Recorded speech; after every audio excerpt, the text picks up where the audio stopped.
Welcome to another episode of Systematic Geekology. This is a space where we seek to create and cultivate healthy conversations between those things we geek out on and the philosophical and theological questions that often arise out of our fandoms. Like, what does it mean to be human? What makes a hero? What makes a villain? How do the stories and narratives we geek out on shape how we live in the world? We are your priest to the geeks. We aren't all ordained, but we see ourselves as mediators at the intersection of geek culture and going deeper in our faith. We don't always have to agree, but we do respect each other, and we see everyone as a beloved child of God. Everyone geeks out on something, so come geek out with us and enjoy the show.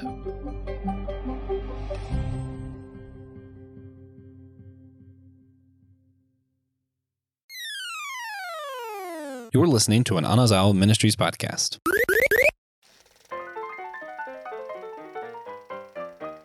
Do you hear that lightning crackle? Do you see that man standing on the top of the building? Don't laugh, friends. It is someone dressed as a bat. No clowning around. Welcome to our Christmas drive-in series. This is where some of our fellow Systematic Geekology hosts talk about Christmas TV specials. And my friend Kevin and I went to the drive-in to see what he says he watches every year. And I'm really excited about this episode. I'm really excited about this TV special, this anime special. What we just went and saw was Batman, the animated series Christmas special. And the name of that is, what is it, Kevin? Christmas with the Joker. Christmas with the Joker, season 1. Man, I can't wait to talk to it. You've shared before how foundational this series is to your fandom and geekdom, and how it awakened the geek in you. This anime series, and here we are talking about a specific episode. And I'm really, really excited about that. So we just left. We just left the drive-in. What's your reaction? What's your reaction to what you just saw? Oh, this is just such a great episode of television. It's a great Batman story. It's relentlessly fun and entertaining. It perfectly encapsulates what makes these versions of the characters so iconic. A lot of it that has to do with the voice talents of Kevin Conroy and Mark Hamill, which are at an all-time high here. And then the animation is spectacular. But yeah, this is a annual Christmas tradition for me, watching this episode right up there with It's a Wonderful Life and Home Alone. I absolutely love this episode. And yes, coming out of the drive-in, I'm just exhilarated. I love Batman. I love this universe. And this is just such a fun... it feels like a perfectly seamless integration into the animated series. It doesn't feel like a forced, holiday special. Sometimes, Christmas holiday themed episodes of a TV series can feel a little forced or a little cheesy. This one, it works as a great, solo Batman adventure, just like every episode of the animated series. And it's also perfect in time for the holidays. Yeah, if you want a good snapshot of who Batman is, who Robin is, who the Joker is, you can pull this up and it doesn't miss a beat, even if it's a Christmas special. For me, my first reaction is I got to get one of those rocket Christmas trees to ride out across the sky with. That's my first reaction. That's what I have to have. And yeah, I'm smiling ear to ear. Even probably not smiling as deep as Joker, kind of a weird, creepy smile, but I am smiling and have a little grin like Bruce Wayne does at the end of this episode. Yes, friends, you heard it here first. Bruce Wayne, Batman, gives the camera a little smile.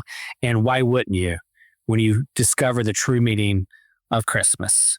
That's the other thing I love about this episode is the puns that it allows. So right from when Batman takes a baseball bat and is whacking some of the old mini Joker robots around. And Robin says, they don't call you Batman for nothing. And then, early on when he's trying, part of this episode is he's trying to get Bruce to watch It's a Wonderful Life with him, which, Bruce says early on, I've never seen that movie, never could get past the title. I love that it has those puns in there. And when, before Joker reveals himself that he's escaped and that, actually they know early on that he's escaped from Arkham, but before Joker unveils that, he's kidnapped Commissioner Gordon and Harvey Bullock and has this big plan for Christmas Eve, Batman's suspicious. Robin is trying to get him to calm down and take a night off. But he's patrolling the city and he just won't, let himself go. And Robin says, he could give Scrooge lessons. Like, I love the puns here. It is. It's just a little, just not fun.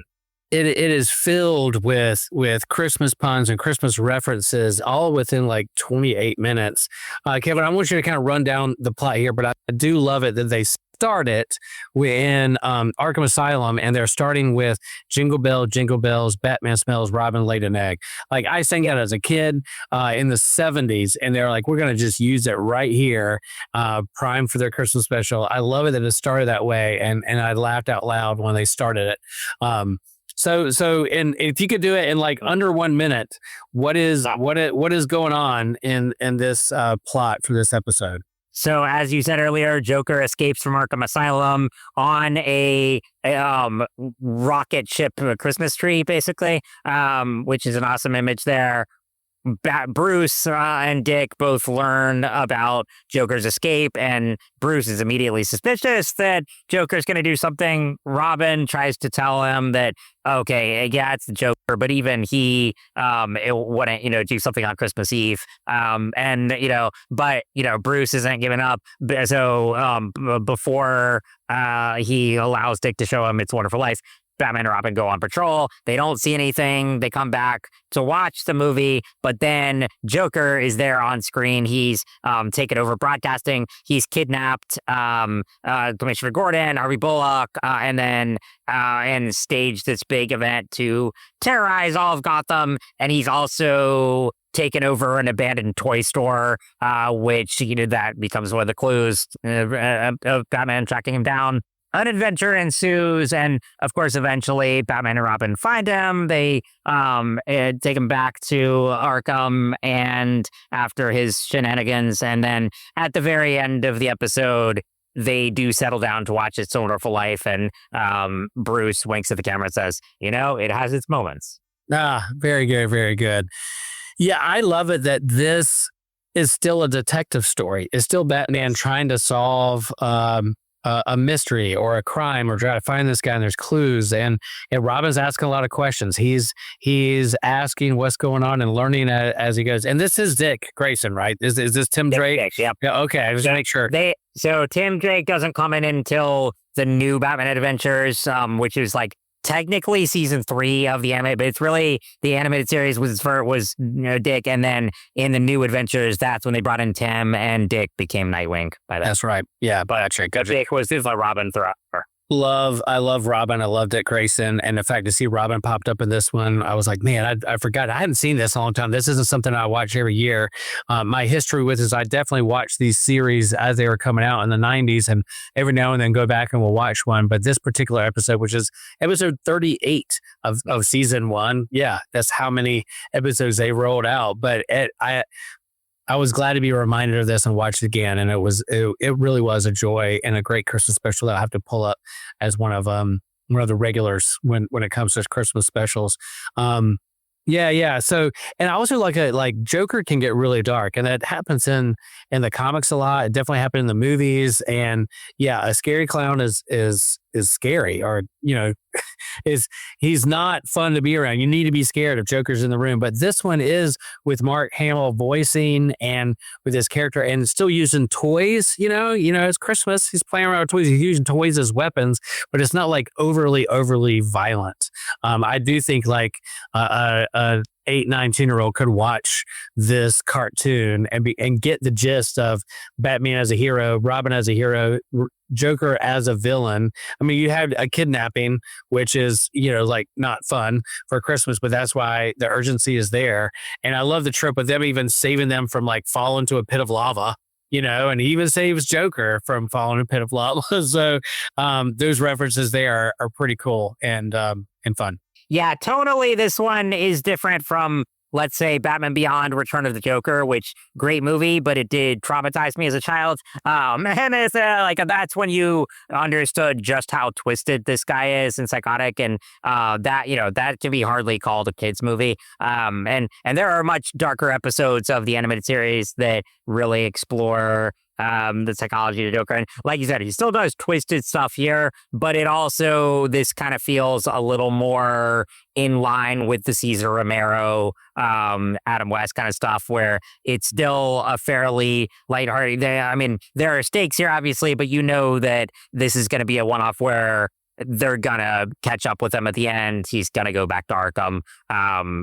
Bullock and Gordon aren't gonna die here. But he's still, nonetheless, he's still twisted. And even the way the humor is infused here, like Joker says, he's hosting this, fake show here. He says now Christmas is a time to spend with their families, but since I don't have one, and then he has the audience go, "Aw," and he's like, "I decided to steal one," and they're like, "Yay!" Exactly. And they talk about at the beginning, like Robin and Dick and Bruce, like their families, they don't have it. They're orphans, and their families together. Why can't they have a night together and relax for one night? And with Joker's on the loose, and he doesn't have a family. And there's even a little bit of empathy there. It's like, he doesn't have a family. He's going to be out and about. He's not going to stop. And so how do we stop this crime? And the detective work, and then the classic traps and having to get out of the traps and trying to solve, like, there's a train coming down a train track that's getting ready to explode, and so it's kind of classic Batman, classic comic books. It was like reading a comic, and I really loved it. Yeah. All right. So one of the things we're doing in the drive-in is that we're pairing this with another TV Christmas special. If we were to pair this with another one, like a double feature at the drive-in, what would you do? How would you do that? So actually, when we were a little behind the scenes here, when we were pitching this series and talking about it on a systematic ecology meeting, I was the one who came up with this initial idea. Do Christmas themed episodes of TV shows. And the other one that I thought of that is also DC is the Lexmas episode of Smallville. I think that would be a great pairing with this one. Both of those are very reliant on It's a Wonderful Life. We talk about it here. And in that one, the Lexmas episode of Smallville is sort of a reverse It's a Wonderful Life, where it explores, it's the definitive moment where Lex realizes that why he wants to go down the villain path, and because he sees this alternate vision of, like, what if he got everything he ever wanted, but then he would still have to deal with sacrifice and loss, and he doesn't want to do that. So he just, at the end of it, he says, "Power, proceed, I want it all," and it's a really great episode of that show. So I think that episode would pair really well with this one. These are two great DC Christmas themed episodes. There are also a lot of Arrowverse Christmas holiday episodes. The Flash one from, I think maybe season 1 is fantastic. There's the Arrow one. They did that throughout all the Arrowverse shows. So those would go really well here. But my personal pick would be, I think, Lexmas and Christmas with the Joker, as far as two villain-centric DC episodes that are, take place around Christmas and have the It's a Wonderful Life influence. I think that would be a really cool double feature. I like that, Kevin. Good. Nice pull there. Yeah, I was trying to think of some other DC stuff too, but for me, I really like that it's not dark and gloomy and rainy in Gotham in this episode, but it's snowing.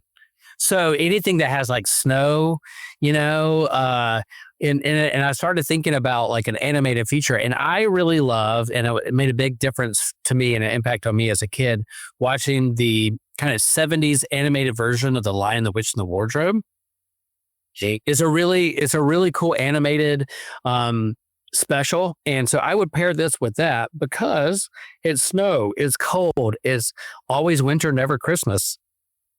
And yet Father Christmas shows up in Narnia when things start to thaw because Aslan is there. So here we begin, this Batman animated series Christmas special with a cold heart. I can't take a night off.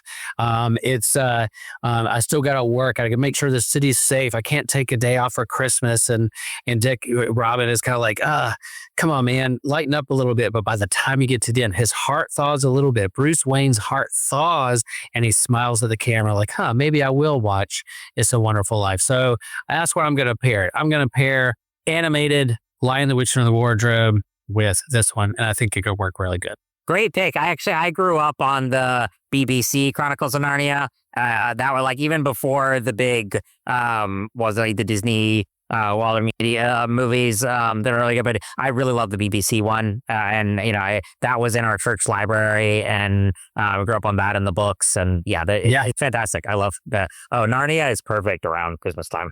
Yep, sure is. It is very Christmassy. I love that he threw it in there, and I loved also that it was snowing in Gotham on Christmas Eve, but they had a white Christmas. Yeah, so good, so good. All right, so let's go a little deeper here. Let's do some geekology and be some geekologists. Did you find the meaning of Christmas in this Christmas special? Did you, Kevin? Did you find the meaning? What's the meaning of Christmas according to the Batman the Animated Series? I think it goes into like the full meaning, but I like that it's a very honest portrayal of Bruce here and Batman. Again, by the it's not like he is fully devoid of cynicism by the end of the episode. It's a Wonderful Life doesn't radically change him, and he still is Batman. But I like that. At the end, that line where he says, it has its moments.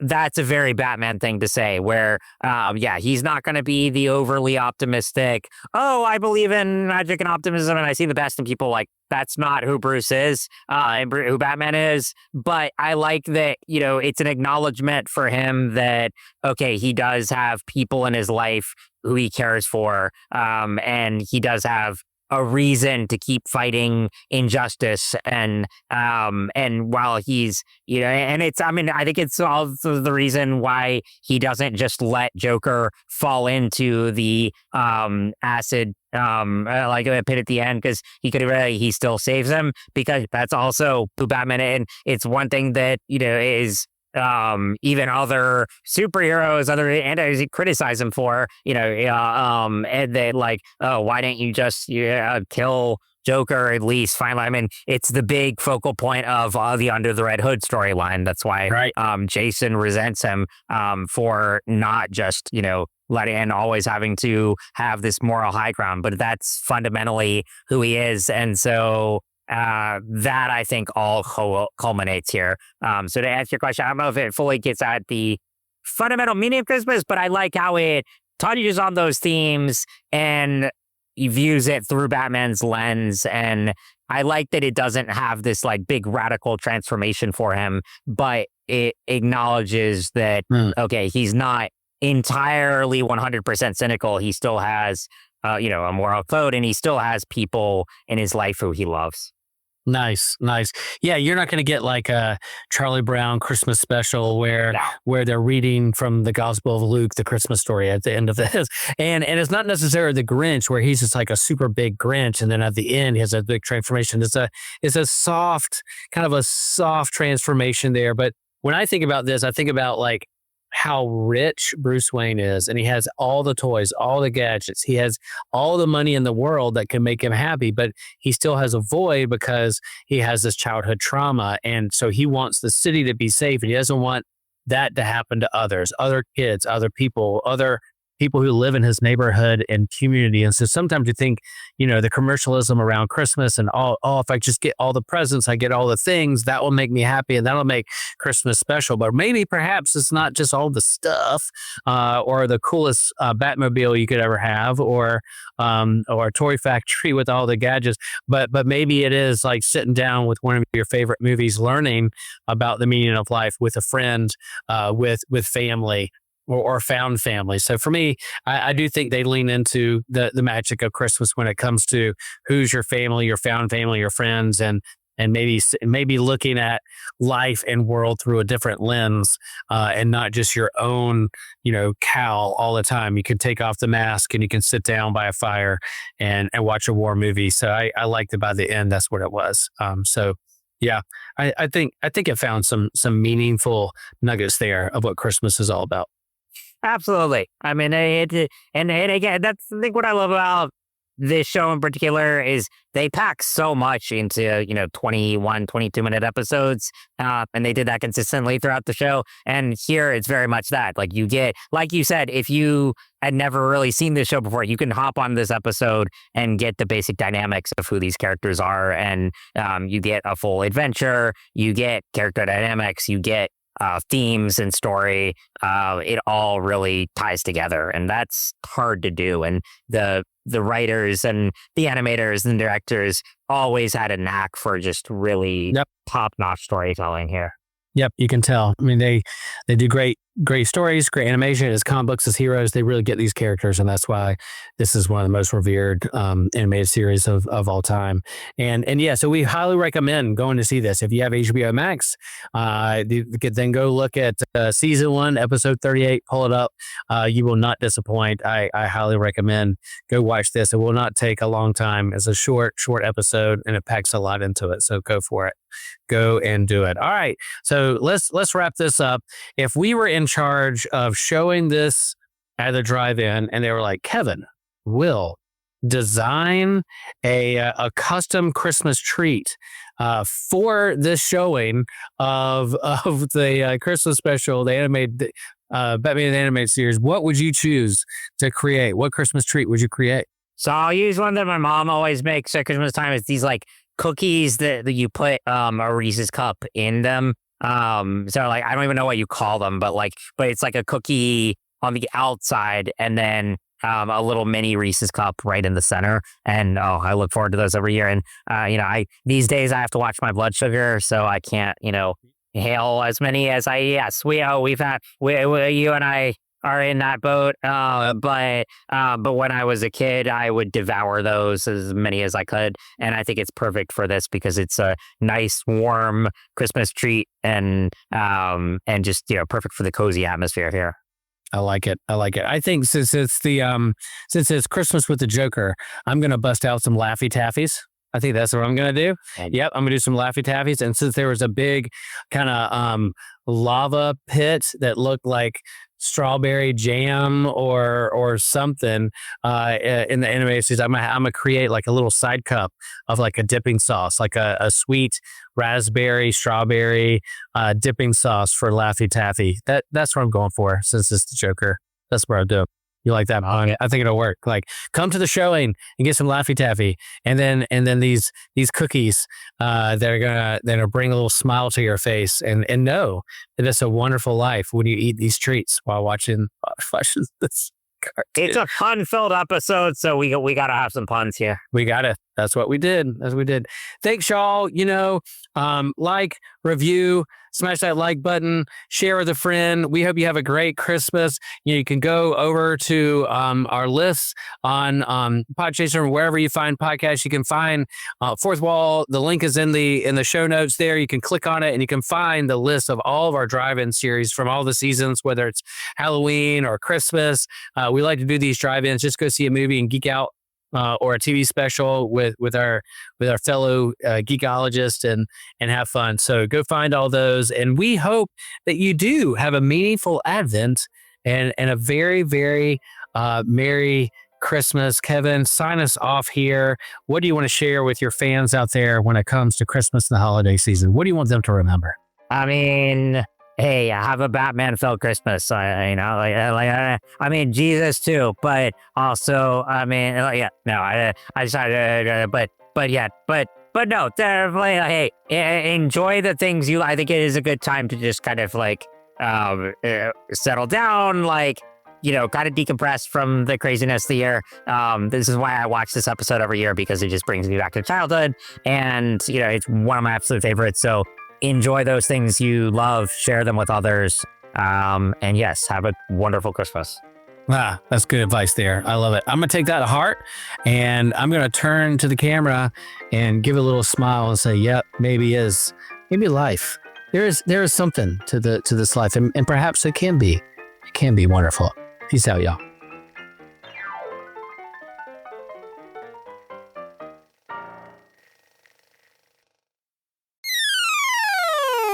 Hey, podcast fam. Want to stay even more connected with the show? We've got you covered. Check us out on Instagram and Blue Sky, where we're posting exclusive content and bonus videos and fun updates that you won't get anywhere else. From sneak previews of upcoming episodes to bonus content, our social accounts are the best way to keep the conversation going. Plus, it's a great spot for you to interact with other listeners and share your thoughts. We love hearing from you. When you follow us, it helps us grow and continue bringing you the content that you love. Whether it's a funny poll, a quick clip from today's episodes, or just random thoughts, you'll feel more plugged into everything we're doing. So go ahead and hit that follow button on Instagram and Blue Sky. It's one more way to be a part of the show and keep the good vibes flowing. Thanks for being a part of the family, and we can't wait to see you there. Hello there, listener. Thanks for listening. This is Evan Garcia. I hope you enjoyed this episode. We just wanted to come in and remind you that this episode is part of a